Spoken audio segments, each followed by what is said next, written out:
Pernah nggak sih lihat alat ini dan langsung mikir, wah ini apaan, kok rumit banget, penuh angka, simbol, kelihatannya intimidatif banget. Tapi tenang, dalam beberapa menit ke depan, kita bakal bongkar semua misteri multimeter ini. Kita ubah alat ini dari kotak yang bikin pusing, jadi asisten pribadi kamu buat ngurusin masalah listrik. Oke, siap? Mari kita mulai. Oke, ini dia peta perjalanan kita. Pertama, kita kenalan dulu sama si detektif listrik ini.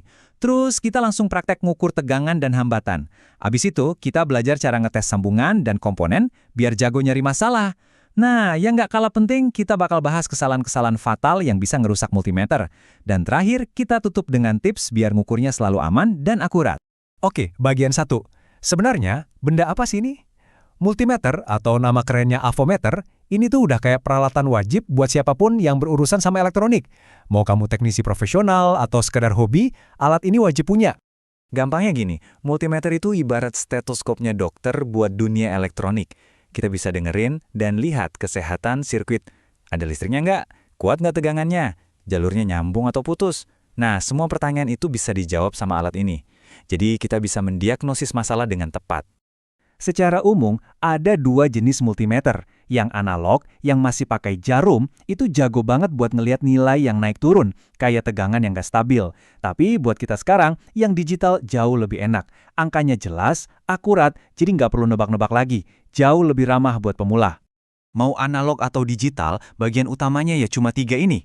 Ada layar buat lihat angkanya, ada saklar puter buat milih mau ngukur apa, dan ada lubang-lubang port buat nyolok kabelnya, atau yang kita sebut probe. Kalau kamu udah paham 3 ini, kamu udah siap pakai multimeter.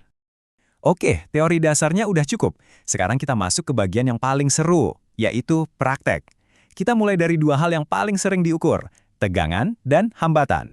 Pernah kan remote TV atau mainan anak tiba-tiba mati? Nah, curiganya pasti ke baterai. Dengan ngukur tegangan DC, kita bisa tahu pasti kondisi baterai itu. Apakah masih segar, udah loyo, atau emang udah tewas total. Simbolnya itu huruf V dengan garis lurus di atasnya. Caranya gampang banget. Probe hitam selalu ke COM, probe merah ke port fault. Putar saklarnya ke simbol VDC.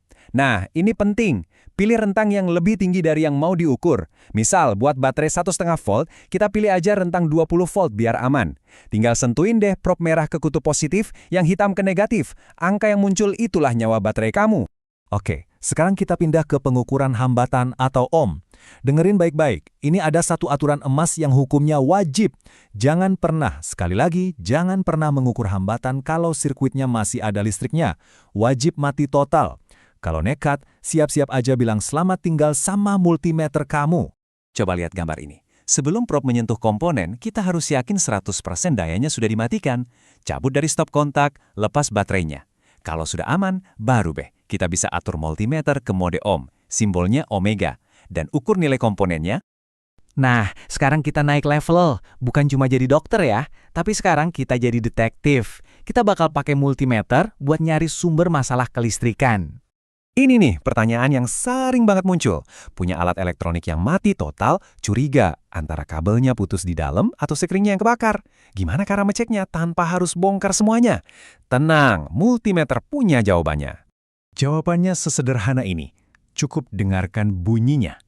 Iya beneran, fitur paling keren di multimeter modern itu adalah suaranya. Kita sebut ini tes kontinuitas. Begini cara kerjanya. Putar saklar ke simbol kontinuitas. Biasanya gambarnya kayak gelombang suara. Terus, sentuhkan kedua probe kedua ujung kabel. Kalau kamu dengar suara bip yang nyaring, artinya kabel itu bagus, jalurnya nyambung. Tapi kalau diam aja dan di layar muncul tulisan OL alias open line, ya udah, fix kabelnya putus. Simple banget kan? Fitur ini juga bisa buat ngetes komponen, contohnya dioda. Anggap aja dioda itu kayak pintu satu arah buat listrik. Dioda yang sehat cuma bakal ngalirin listrik ke satu arah. Jadi pas kita tes, harusnya di satu posisi muncul angka, tapi pas probenya kita balik munculnya OL. Kalau dua-duanya sama, berarti diodanya rusak. Punya alat canggih itu satu hal, tapi menjaganya biar awet itu cerita lain. Yuk kita bahas kesalahan-kesalahan umum alias dosa-dosa yang bisa bikin multimeter kamu cepat rusak. Dosa pertama, overloading. Ini kejadian kalau kamu coba ngukur sesuatu yang nilainya jauh di atas kemampuan multimeter kamu. Misalnya, multimeter cuma buat 250 volt, tapi kamu pakai buat ngukur 1000 volt. Akibatnya, screen-nya bisa putus atau lebih parah lagi, sirkuit di dalamnya bisa hangus. Kedua, salah pilih rentang. Ini mirip tapi lebih spesifik. Kamu setel multimeter di rentang 2 volt, tapi kamu colokin ke stop kontak 220 volt. Itu ibarat mau nampung air seember tapi cuma pakai gelas kecil. Jelas tumpah. Dan dalam kasus ini, yang tumpah itu bisa bikin sirkuitnya rusak. Ketiga, salah colok probe. Ini sering banget terjadi. Kamu habis ngukur arus tinggi di port 10A, terus lupa mindahin probe merah balik ke port fault.